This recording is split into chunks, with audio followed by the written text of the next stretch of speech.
अस्सलाम वालेकुम, my name is Rabia Buzar. Welcome back my YouTube channel. I hope कि आप सब ठीक ठाक होंगे, जहाँ भी होंगे खुश होंगे। तमाम मेरी माएँ बहन बेटियाँ जितने भी सब मेरे चैनल को देखने और सुनने वाले हैं, सबको मेरा सुबह का सलाम जी। तो सुबह हो चुकी थी और हमारे काम हो जाते हैं सुबह सुबह स्टार्ट। तो मैं किचन में आ गई थी, दूध मैंने बॉयल करना था, चूल्हा भी मेरा बहुत ज़्यादा गंदा हो चुका था। तो मैं सोच रही थी 1-2 दिनों तक मैं चूल्हे को साफ़ करूं। काफ़ी ज़्यादा बहुत बुरे से निशान पड़ जाते हैं। वैसे तो आप रेगुलर चूल्हे साफ़ करते रहते हैं, किचन को साफ़ करते हैं, लेकिन जब आप चूल्हे पे कोई ना कोई चीज़ गिर जाती है, जैसे आप दूध बॉयल कर रहे हैं या चाय वगैरह, कुछ ना कुछ ऐसा हो जाता है जो चूल्हा काफ़ी ज़्यादा हमारा गंदा हो जाता है। तो अभी पिछले दिनों ही मैंने चूल्हे को साफ़ किया था। तो मैंने दूध मंगवाया और उसे रख दिया था ऊपर बॉयल करने के लिए, और दूध बॉयल हो चुका था और अंडे भी मैंने बॉयल कर लिए थे, क्योंकि बच्चों ने नाश्ता करना था, बच्चों ने जाना होता है स्कूल। फिर मैंने अंडों की कटिंग कर ली थी, और कटिंग करने के बाद काफ़ी ज़्यादा गर्म थे, तो मैंने कहा ठंडे हो जाएं, उसके बाद फिर मैं बच्चों को ब्रेकफास्ट करवाऊँ। तो फबीहा अंदर काफ़ी कपड़ों पे ट्राइयाँ गाड़ी थी प्रेस करने की। क्या इस्त्री गल है, ऐसे कपड़े इस्त्री करते हैं, आपको पता नहीं चलता? ऐसे पे करते हैं, आप भी ऐसे करते हैं। मैं भी ऐसे करती हूँ। आपको किसने बता दिया ये गला? तो अंदर करो। फिर तो शाले कपड़े इस्त्री कर दिए मेरे बेटे, इस्त्री भी गंदी की हुई थी तब।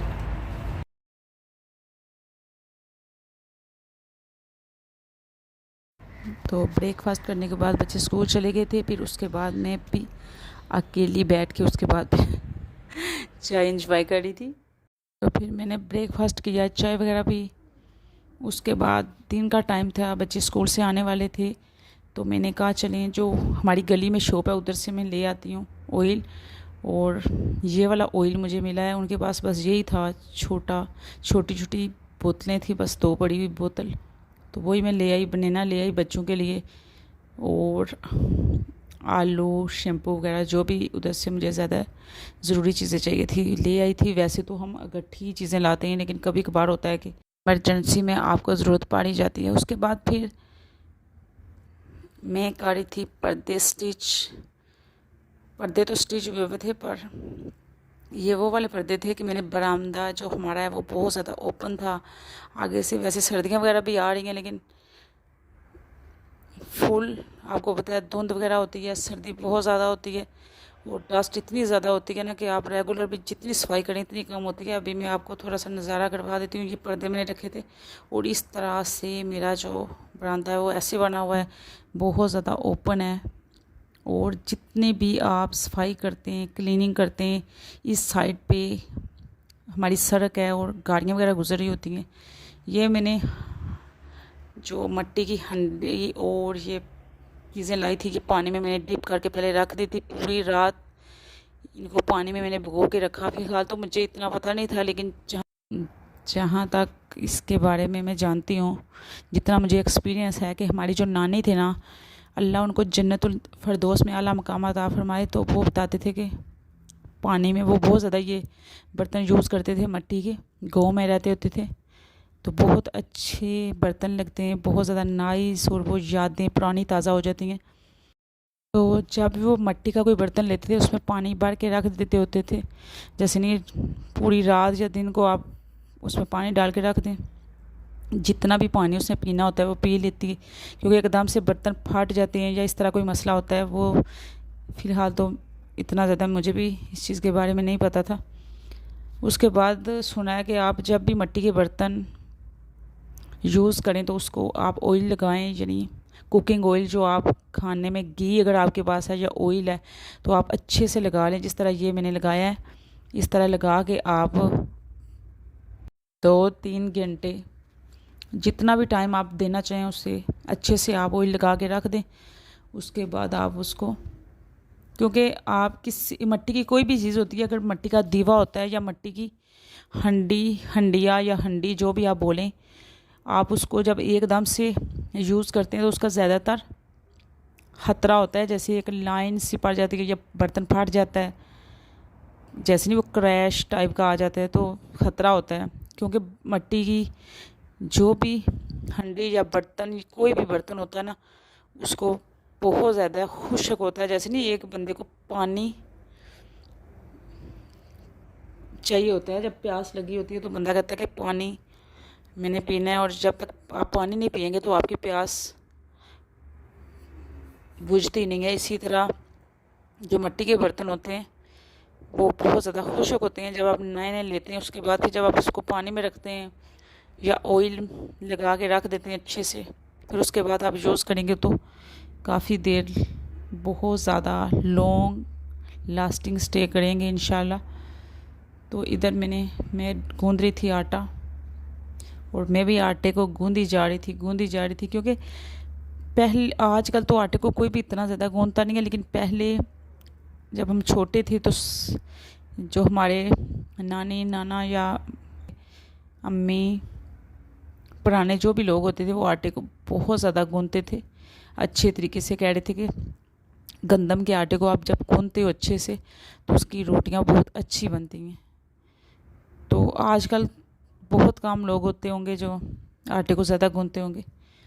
तो फबीहा स्कूल से आई थी और उसके बाद इधर साइकिल चला रही थी, और मेरे बच्चे जब भी फारिग होते हैं फिर साइकिल कुछ ना कुछ घर में रह के चलाते हैं। तो मुझे कहते हैं मम्मा, जो बॉयज़ होते हैं वो पूरा पूरा दिन खेलते हैं बाहर, कभी वो क्रिकेट खेल रहे हैं, कभी वो क्या खेल रहे हैं, कभी क्या खेल रहे हैं, तो हम तो इतना ज़्यादा बोर हो रहे हैं। जिस दिन छुट्टी होती है बच्चे भी बहुत ज़्यादा बोर हो रहे होते हैं। तो मैं बना रही थी इधर जल्दी में कि बच्चों के लिए कुछ ना कुछ बना लो जी। तो मैंने आलू को किया कटिंग कुटिंग करने के बाद मैंने फ्राई पैन में डाला घी, और घी में मैंने डाला आलू को। उसमें मैंने डालने के बाद अच्छे से मैंने फ्राई किया, जैसे चिप्स टाइप के मैंने बनाए थे। उसमें मैंने नमक मिर्च थोड़ी बहुत चीज़ें डाली थी, बहुत ज़्यादा नहीं डाली, क्योंकि मेरे बच्चे बहुत ज़्यादा चीज़ें नहीं खाते। जब भी मैं चीज़ें डालूँ, अगर मैं पेस्ट बना के ना, प्याज जितने भी मसाले होंगे ना वो पीस के डालूँगी, फिर बच्चे खा लेंगे, उनको पता नहीं इतना चलेगा। लेकिन जब भी मैं उनको कोई भी खाना बना के दूँगी तो जब उनको चीज़ें नज़र आएंगी, प्याज टमाटर लहसुन कुछ भी, तो वो निकाल के बाहर फेंकेंगे, वो खाएंगे नहीं, कहेंगे मामा आपने ये क्यों डाला है। फिर मैं इस तरह चिप्स टाइप के बना लेती हूँ, तो ये बच्चे खा लेते हैं। तो उसके बाद फिर कचरा था, तो कचरा जो होता है वो रेगुलर फेंकना थोड़ा सा मुश्किल होता है, हमें काफ़ी ज़्यादा दूर जाना पड़ता है। तो फिर मैंने काफ़ी ज़्यादा मेरी डॉक्टर की पुरानी रिपोर्टें वगैरह भी पड़ी थी, काफ़ी ज़्यादा छापड़ पड़े थे, लेकिन जब मैं कचरा जलाती हूँ तो काफ़ी ज़्यादा मेरी इस लिहाज से हेल्प हो जाती है कि कचरा बहुत ज़्यादा कम हो जाता है, जो चीज़ें खुश्क होती हैं वो जल जाती हैं। उसके बाद इधर शाम का टाइम था, यानी कि रात का टाइम, तो फबीहा को मैं दूध दे के बहलो के दूध पिला रही थी। तो मुझे कहती कि मामा मुझे इधर ऊपर बैठना है। तो मैंने कहा ठीक है आप इधर ऊपर बैठ जाओ। मैंने कहा बेटा बस आप दूध पी लो किसी ना किसी तरीके से। तो उसका दूध ही ख़त्म नहीं हो रहा था, ऐसे बैठी हुई थी गिलास पकड़ के। और बच्चे जो हैं वो बहुत मुश्किल से दूध पीते नहीं है। कोई भी ऐसी चीज़ होती है तो माएँ बहलो के किसी न किसी तरीके से बच्चों को पिला रही होती हैं। और साथ साथ मुझे स्टोरियाँ सुना रही थी, मामा ऐसे हुआ, मैंने देखा तो कार्टून में देखा था या पता नहीं किस चीज़ में, वो स्टोरी मुझे सुना रही थी। तो बहुत रात हो चुकी थी। यहाँ पे मैं अपना व्लॉग ख़त्म करती हूँ। अगले व्लॉग तक के लिए इजाज़त दीजिए। दुआओं में याद रखिए, अपना बहुत ज़्यादा ख्याल रखिए। अल्लाह हाफिज़।